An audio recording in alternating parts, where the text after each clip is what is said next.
What is up, everybody? Welcome to episode number 3 of the Sports Media Student Podcast. I'm your host, Rob Rose. You can follow me on social media anywhere at Rob Rose Sports. And if you're enjoying the podcast, please subscribe to the podcast, available on Apple, Spotify, wherever you get your podcasts, and rate and review and let me know what you think about the podcast and leave reviews on there, or you can just send me a message on social media anywhere at Rob Rose Sports and let me know what you think. Drop any questions, any topics you want me to cover, any questions that you have for me. Please shoot away and let me know what you think or how I can help you in any way if you're getting anything from the podcast. I appreciate everybody listening and sharing it. So please do that so that the audience can grow and I can help more potential sports media students get into the field, make a decision if this career is right for them. So now I got the introduction out of the way. Let's jump into the topic for today's episode. And what we're going to cover today is interviewing. To be clear, how to interview subjects for stories that you're working on, not job interviews or internship interviews, stuff like that, which I will cover when I talk about finding a job or finding an internship, those kind of things. We'll go over like interviewing people and or getting interviewed, I should say, and how to prepare for that and be ready and land jobs and internships. But we'll cover those kind of interviews in a later podcast after we start off with some stuff before you even get in a position where you're interviewing for a job or an internship, some basic stuff to get you started so that you have something to put on a resume to send to somebody for a potential job or internship. So interviews seem like a good place to go after episode 2, which was just getting started, ideas of how to get started, starting your own little blog or writing for your high school or college paper, starting your own podcast, radio show, whatever you want to do. Get after it. Just start multiple things, whatever works for you. But once you start that, you need to fill it with content, and you're going to need to learn how to interview people to be able to create content, stories, interviews, videos, whatever you're going to do. You need to have interview skills to get good content. So that's what we're going to talk about today. And interviewing can be very stressful and kind of a scary, anxiety-inducing type activity when you start. I know that it was for me. Learning how to, ask people questions and feeling confident in asking questions and just talking to people, about things you might not 100% know is a little bit scary. And that's a big key in being successful in finding good information out from your interview subjects and just being a good journalist, no matter what you're doing. If you're on, if you want to get onto a TV, sports anchor type thing, if you're writing, reporting, hosting a radio show, podcast, those lines can be blurred a little bit, but there are ways to do good journalism in all those things. And being willing to look or sound dumb or feel dumb asking a question of somebody, especially an athlete.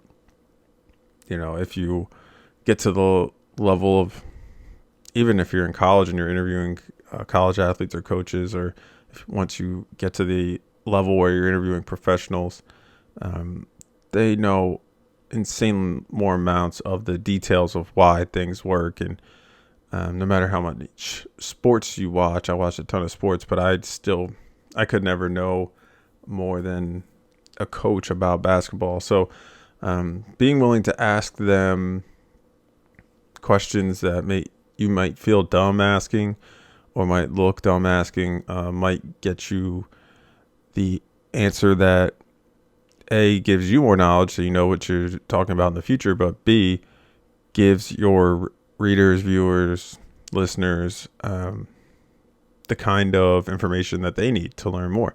And that's what you're supposed to be doing, is educating people on, what happened and why these things happen in sports and whatever you find interesting. It's likely that somebody else does as well. So wanted to get that out of the way. It can be stressful.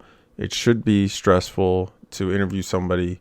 For feature stories that I do, I take that extremely with a lot of respect and treat it like it should be. I'm doing a feature story on somebody that struggled with something or overcame some kind of problem or issue in their life, personally or athletically. It should be something that you are nervous about and are excited about. I think if you're not excited and nervous to be interviewing somebody and learning their life and getting the responsibility to tell their story to readers or viewers or listeners, they're trusting you with that. You should have a nervous excitement and feel something when you're doing that. If you are just going through the motions and none of this stuff is interesting enough to you for you to feel any kind of nerves doing it, you might want to do something else, because it's an opportunity that people don't get. You're someone sharing their life with you and giving you the chance to tell it to other people, and that should be exciting and a little nerve-wracking to you because it's a big responsibility. So don't feel like you shouldn't be nervous, and you should feel like doesn't matter to you. I've interviewed Olympians, professional athletes, Division I athletes, Hall of Fame coaches. I've professional athletes, NFL players. And, I've been lucky in the couple of years that I've been really doing this to have opportunities to interview some really successful people in the world of athletics. And, all of those were things where I was stressing out about them ahead of time and making sure I had everything together. But I get the same nervous excitement from, interviewing high school kids or college kids local for what I'm doing now, because it's all somebody's life that they're sharing with you. And to get that opportunity is something that is really impactful to me. And that's why whenever I go into any interview, I'm treating it the same way. And I'm just as excited about interviewing a high school kid about their decision on why they went to the school they did as I was to interview an NFL player about his journey from a walk-on to, starting safety in the NFL. So just know that you should be nervous, and you should know that going in that, you're going to be nervous. It's okay. Use it to fuel you and keep it going. All right. So now let's kind of jump into basics of interviewing. We'll start off with what kind of interviews there are. There are multiple different ways you can interview somebody. Obviously, in person is number one. The best situation you could get is if you're able to be in person with somebody and either video record with them or just do an audio recording, depending on what you're trying to do. But being in person with the person is the best situation for a number of reasons. One, you can physically see them and engage with them, and you can see just to engage with somebody in person is much better because you'll get more out of them being in person.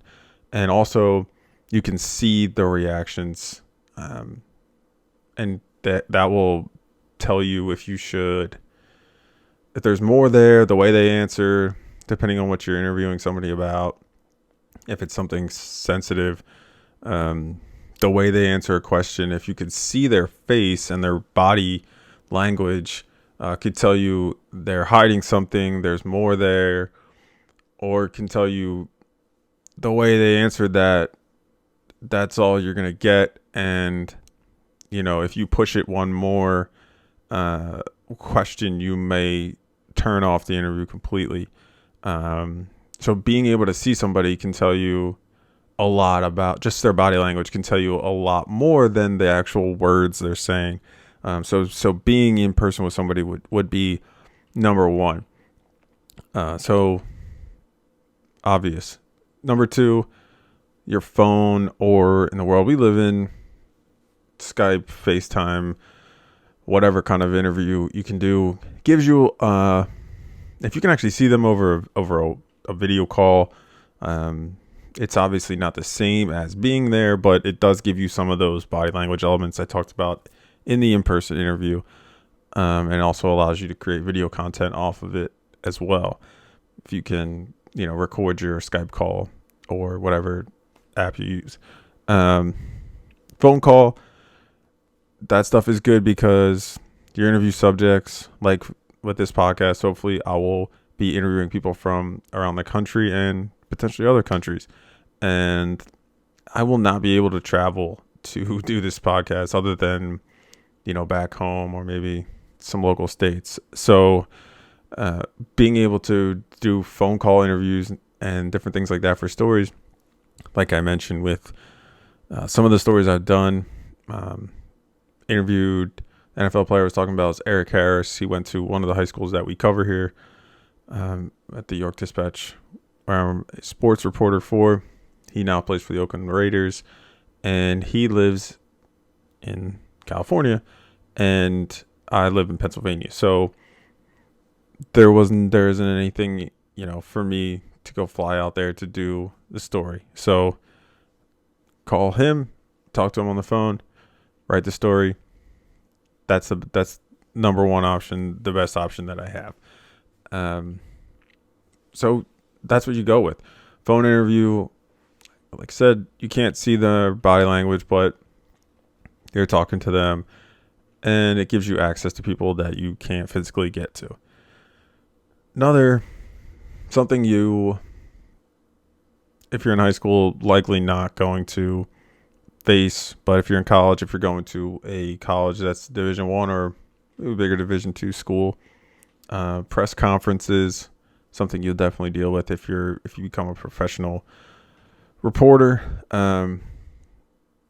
Press conferences or like locker room media availability, they are a total kind of different thing. That's, in general, you're still doing the same thing. You're still asking questions of the person, but depending on if it's a media availability in a locker room and you're all trying to get the same person, you have to kind of learn how to fight your way in and get in a question. And press conference style, usually there's somebody that you can make eye contact with that's in control of the microphones and who asks questions next, and get their attention to let them know that you'd like to ask a question. In the media kind of scrum, as you've heard, where it's just everybody surrounding around a locker and you're trying to just ask questions, fighting your way to the front and getting a question off is, again, something very nerve-wracking when you're first doing it. Definitely intimidating if you're a younger person, and there are veteran reporters that have been doing this for a long time. But that's something you just gotta, you're only going to get more comfortable with the more you do. It's something, there's nothing that you're going to learn about doing that from a textbook or online or whatever. You just need to get in there and find your spot and just do it. A lot of this stuff that I'm going to talk about in this podcast, you can learn a lot from reading stuff online or from professors in high school, college, but a lot of this stuff, the best way to learn it is to just go and do it. And you're not going to get that experience for a while. You're just going to have to get comfortable with going up to players if you're in high school after games and asking them to talk, and just getting used to comfortability with asking questions, so that when you do end up into that locker room situation, you're confident in your ability to ask questions, and you're just kind of fighting your way to get your question off, which is something that just comes with practice. And another way you could do interviews, which is bottom of the list, would be like texting or emailing questions to your subject. This comes into a situation where your person's not able to, you definitely can't get to them in person because they're maybe out of the country, or they're, unavailable and they're busy and they just want to text. They want to email you answers to your questions. You really want to avoid this. Number one thing is you really can't tell that it's 100% them. It's unlikely that people are going to have somebody else, write their email, but you never know. Someone could play a prank on their friend and, take their phone and answer your questions, which is something one of my professors told me in college, which, like I said, unlikely, but you never want to be in a situation where, you're writing a story based off this interview you did with somebody, and then the interview comes out and they're like, I never said any of those things. I never talked to this person. That puts you in a really, really bad spot. If the person is, traveling, you want to do your best job to make sure that ahead of time, if you're trying to do an interview with somebody who is not easily accessible to you and is really busy, make sure you're giving them way more time than you would give anyone else. You don't want to be, getting a story where someone if you're starting to work and stuff like that, you're assigned a story and, it's somebody that you're not able to get to easily. And, you don't want to be reaching out to them 2 days before, you've got to get the story in. This is something you want to give them weeks to a month. Let them know, hey, I need to do something. When can you get on the phone at least, or on video chat or something? The more last minute you make it, the more of potential issues you cause for yourself in ending up in a bad spot where you've got to email somebody questions, and you don't want that. Their answers are going to be not authentic. When people get to sit back and type out their answer, they try to sound better than they would. They sound different than they would just talking, trying to kind of clean up everything they say, and you just don't get an organic kind of interview feel and answers. So that will be the last case scenario. But You never know what the situation calls for, but those are kind of your different interviews that you're going to do. Obviously, you would like to be in person with somebody, number one. So try and do that. So now that we know what kind of interviews there are, let's talk about how to do them. The thing about interviewing is, like I said before, the best way to get better at them is to just continuously do them. You can learn different things about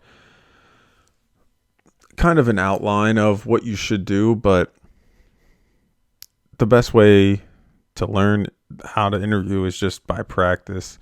The first time you interview people, you're going to feel awkward. You're going to feel scared. Your questions are going to come out wrong. You're going to kind of fumble your way through some stuff you ask. And you're going to miss things that people say when you listen back to your interviews. And, it's going to be painful, but it's the only way that you're going to learn how to get better and do the interviews better. So start off, number one, like I mentioned, when you're listening back to your interviews, recording people when you're interviewing them. Know the rules of where you are in the country, or if you're in a different country, what your rules are for your country, of when you can record somebody.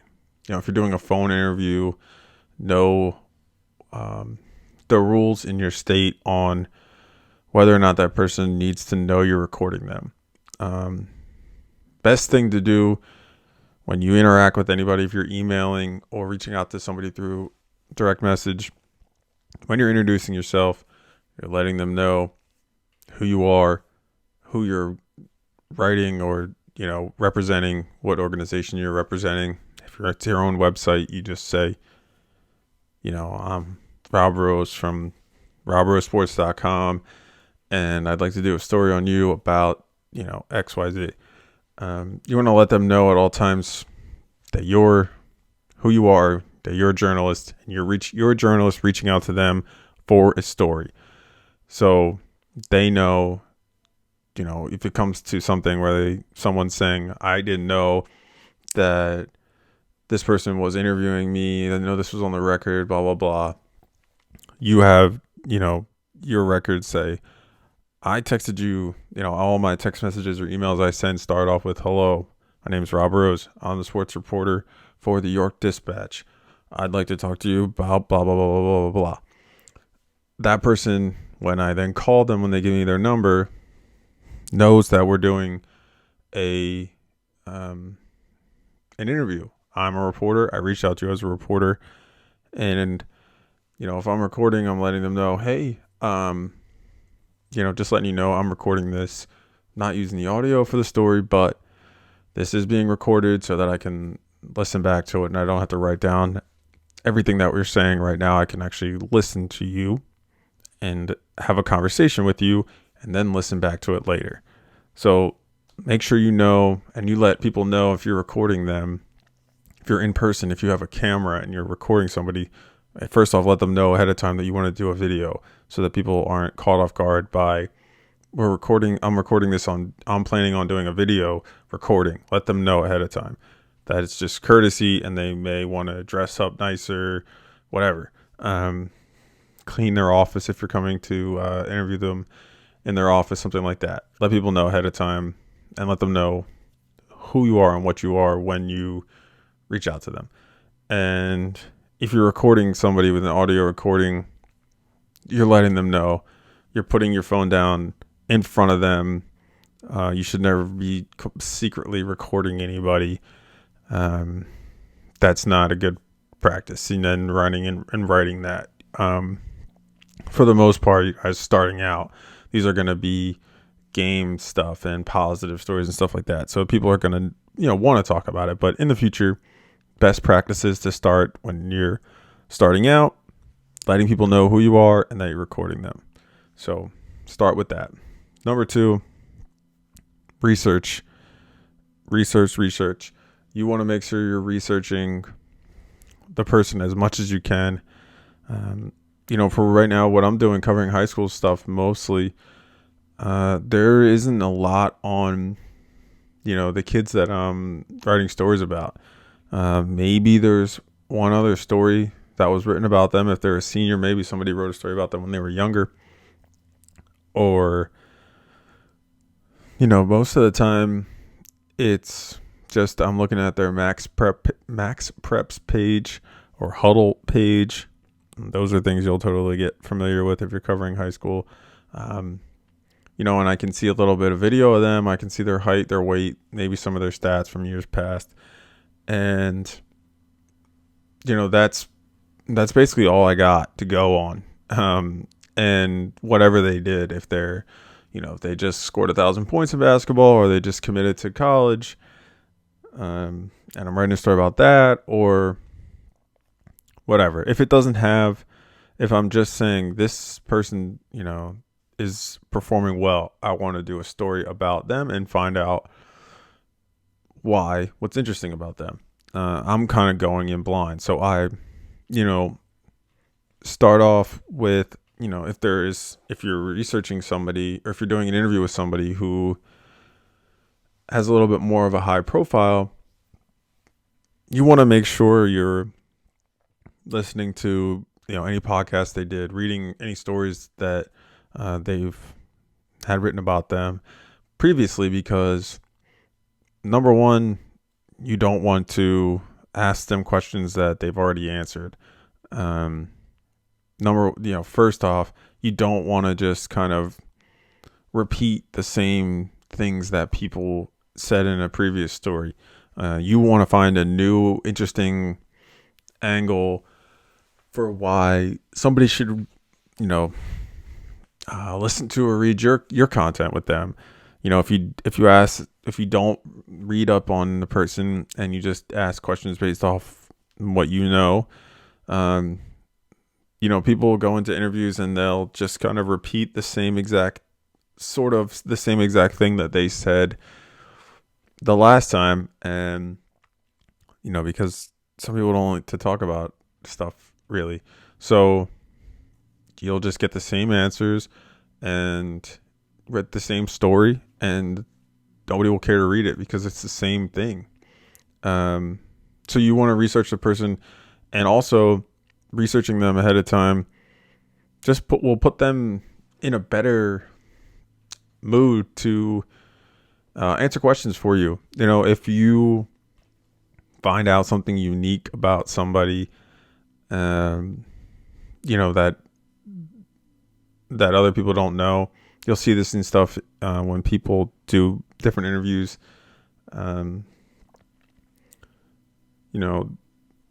The person will ask a question about something obscure, and you'll see the interview subject get excited and they're like, "Wow, how did you even find out about that? That's crazy." That shows them that you're putting in the effort to actually care about this interview and look into things about them and discover interesting things. And now you're going to get a more excited, more willing interview participant instead of,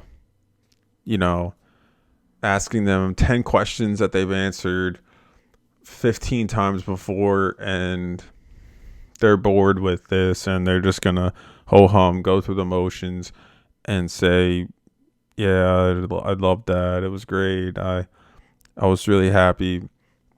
Blah, blah. You're going to get a bunch of crap when you listen to the interview back. You're going to, be angry with yourself that the person really didn't care about the interview. If you're able to get them, excited about the interview and happy that, you actually took time to look into their life and figure out something interesting and unique about them, you're going to get a much better interview than you would if you just ran through the basic stuff. So, important to research, and takes me into the second point I want to make about research. when you research, you're gonna come up with your questions. If you're watching here on video, I got a bunch of these reporters' notebooks. These will be part of your life forever if you're interviewing people. You were gonna write out a bunch of questions from your research, but the main thing is don't be tied to, I wrote all these questions out. They took me forever to come up with them. These are the best 15 questions ever in the world. I'm going to just sit here and ask these 15 questions in order. And no matter what the person says, I'm going to just jump right to question number 2. You need to be listening intently to the person who asks you questions or who answers your questions. You might have a whole plan of how things are going to go. And then, all of a sudden they say something. And if you're listening like you should be, you could potentially change the entire trajectory of where this interview is going to go. One example from my interviewing career is, something I learned from one of my professors at Ryder, Aaron Carter, kind of basic stuff to start off with high school kids. Like I mentioned that they haven't been interviewed before. There isn't anything on them for you to look up. Start off with, when did they get involved in their sport? Why did they like it? Do any family members play the sport they play? Do they play different sports? Basic stuff which you want to do to just get people talking about something they like and get them going and get them comfortable, because also with high school or college kids, they likely have never been interviewed before. If you're interviewing somebody who doesn't have anything about them online anywhere, they haven't been interviewed before. They are not professional athletes. They are not media trained. So you want to, get them at ease. Like I said, you want to make it like a conversation, and you want to get them kind of comfortable before you start to ask any real questions that have real depth to them. So I started off, the story that I went in thinking I was going to write was about the running back for high school, where the last 2 years previously, the number 1 running back in the league had went to that school, had a brilliant season, and went on to a Division I college. And this kid was the next running back in line to take over a school of talented running backs. And he had the size and the speed and the ability to, match what they've done and potentially do more. So I'm thinking that's what my story is going in. That's the story I pitched to my editor. And he says, go for it. So I call the kid and I talk to him, and I ask him, when did you start playing football? And he's like, oh, I didn't start until 8th grade. Like, interesting. And he said, yeah, I didn't start until I moved to York, because my family was moving from Baltimore to get away from different things. And the way he said it, and the way that, he answered the question, it made me feel like there was something there. So I asked him why he moved, and he says his brother was murdered, and his brother plays football. His brother played football and loved football. His brother was murdered in Baltimore. His family moved to York, and football is the way that he stays close to his brother. And he writes his brother's name, his favorite number, on his cleats before every game. So somebody, you start off with an innocuous question. Somebody says something, tips you off that there's something more there. You hear it, ask a follow-up question, and now the story is completely different. there's elements in the story of what I originally started off with. The idea I started off with, he still is going to be the running back for that team. Those things are still in the story, but now we have a whole nother story going on here. We have an emotional story of a brother who lost his older brother, and he uses football to stay close to him, and that's something far more compelling and interesting to people than he's the next great running back at the school. He is really talented, and that is interesting to people, but I think the most interesting thing about sports, at least to me, is the backstories of the people playing them. There are a lot of people who are really talented at sports, but I like to find these interesting stories of people who, why do they play? Why do they love to play? Who's the reason why they're there? And, if I just came into the question, when did you start playing football? 8th grade. Okay. Did anybody play football? Yeah, my brother played. Okay. Why do you like football? Oh, I like playing football. If I just went down the list of questions and didn't reverse, and change course, I would never have got the interesting story that I got. And, maybe somebody else would ask him the right questions.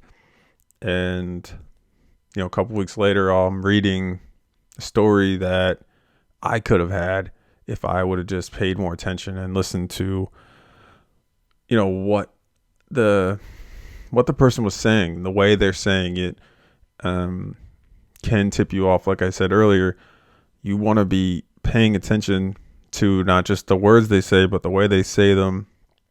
If you're in person, their body language reaction to the question you asked, or when the words came out of their mouth, how did they react to it? So important to be ready to ask follow-up questions and be listening to everything the person says, because the real story is probably not what's going to first come out of them, especially if they're not used to being interviewed. People are nervous, and if something, like the story I just mentioned, something traumatic happened to them, they're not exactly going to just come out and want to tell you about somebody personally close to them, dying. You need to work that out of them, get them comfortable, and, in a spot where they're willing to show a vulnerable side of themselves and tell a story that they may not even tell their friends about. They may not talk about with anybody, but you want to create a bond between you and that person. And like I talked about, why you should have a nervous excitement with your stories, because this person is sharing their life with you and giving you the opportunity to tell the story of their life. And that is something that's really important. And, this kid trusted me with a story about, his brother being murdered. And that's why he plays football, to stay close to him. And, I wrote that story, and he let me know that, people texted him saying it made them cry. And these are things he didn't even talk about with his teammates. And to get that kind of response back, it's a good feeling to know that he felt like he could trust me with that, and I did not treat it lightly. And I think, that's the most important thing about interviewing, is the opportunity you're being given by this person. If you do it right, you're creating a relationship where they're opening up to you, and then you are given that responsibility to then share that with other people. If you're doing this right, it should be something that is terrifying and fun at the same time, for you as the, reporter, and something that should be enjoyable for them. That's on you. You'll hear a lot of people say that people are good or bad interviews. I've heard from professors the same thing. I think there are good and bad interviewers. Some people just are not going to talk. Like a Marshawn Lynch type. He's going to say what he wants to say, and that's fine. But if you were able to create a relationship where the person can trust that you are respecting what they're giving you in terms of, their time and their story about their life, you're responsible for creating that situation where they feel okay to share something with you, that they want to share something with you. If they are not willing to talk, you need to look at yourself instead of, saying they're a bad interview. I talk to high school kids weekly for stories. Most of them are not, all of them, I should say, are not, trained like a professional athlete are to answer questions. And, it's my job. I'm a professional journalist. It's my job to create a situation where they are able to be willing to open up and answer questions. And, if that doesn't happen, it's on me and not on them. And I need to get better at asking questions or creating that ability for them, whoever I'm interviewing, to feel comfortable sharing something with me. So you want to start off with those basic questions, like I said, to just kind of get them talking, get them feeling comfortable talking to you. And then you want to work into the more interesting stuff. And like I mentioned down the line, if you're doing stories with people, where bad things have happened, there's investigations and stuff going on. If you're starting off your interview, you're not going to start off with questions about, let's see, we'll take something happening now. This Odell Beckham, all the stuff going on with Odell Beckham at the national championship. So if you're interviewing somebody, one of the players that got money, your first question to them would not be, was the money that Odell Beckham, did he give you money? Has he ever given you guys money before? Those kind of things. You don't want to start with that. You want to start off with basic questions, get them talking, get them comfortable, and then you come in with the stuff the harder questions that you want to find out, because if they're not going to talk about that, you need to have some other questions to be able to write a story. If you start off with, did you take money, for playing at LSU, and they just say, no, I'm done with this interview, you have nothing. You want to try and build a relationship where they feel comfortable. If they're not going to say, they may still say no, but they may at least give you some kind of answer, something that you can work with and create something. You can create something where you at least have something you can use. They've still said no, but you at least have a story. You don't want to come firing in with, questions about someone being arrested or, committing a crime right at the beginning. You want to work up to that and build on that stuff so that they know you're not just trying to, catch them on something they did. You're actually trying to learn about them and the situation, and that question is necessary, but you need to time it out right. You don't want to come firing out of the gate with the hard questions, because that might be the only one you ask. So overall, there are a lot of things to successfully interviewing, but we've covered most of them so far here today. This is a good base for you to get started with interviews so you can fill up whatever content you are going to start creating. And to close out the episode today, like I said, going to leave you with a positive quote. We're about 2 weeks into January, a little more than 2 weeks into January. And anybody who's got some New Year's resolution they gave themselves, maybe you're listening to the podcast and you said you're going to start a website or you're going to start your own podcast. Hopefully you're firing them away and you're writing stories and you're doing interviews and everything's going great. If you're not, this quote is kind of a little kick in the butt to get you going. So, quote I've heard a lot of different times. If there are any quotes that I can definitely attribute, I will do that. You should attribute everything to people, but this is something I've heard a lot of different people say. If you want it bad enough, you'll find a way.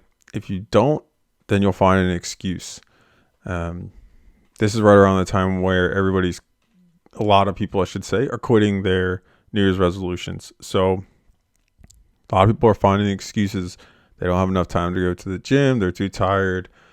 They don't have whatever, time, money, whatever you want. Those are probably the number 1 and 2 reasons why people don't stick with their stuff. But if you want to make it, especially in sports, you're going to have to find ways to get yourself willing to keep going on all this stuff, because money is going to be short. Your time is going to be, free time is going to be slim to none. But you're going to have to find a way to push through and keep going. Because if you want this stuff, if you want to make money off something you love, you need to be willing to work really, really hard to do it. So either find a way to do it or find an excuse why not to. And, nothing wrong with that if you want to just work a normal job and enjoy sports in your free time. But if you really want to do this, you're going to have to find a way to make it happen. All right. Thank you, everybody, for listening to this podcast. If you enjoy it, please subscribe, rate, and review. Apple, Spotify, YouTube. If you're watching, thank you. And please let me know what you think of the podcast. Anywhere you can, shoot me a message. Follow me anywhere on social media at Rob Rose Sports. Thank you guys for listening. We'll see you next week with episode number 4. See you guys. Thanks for listening.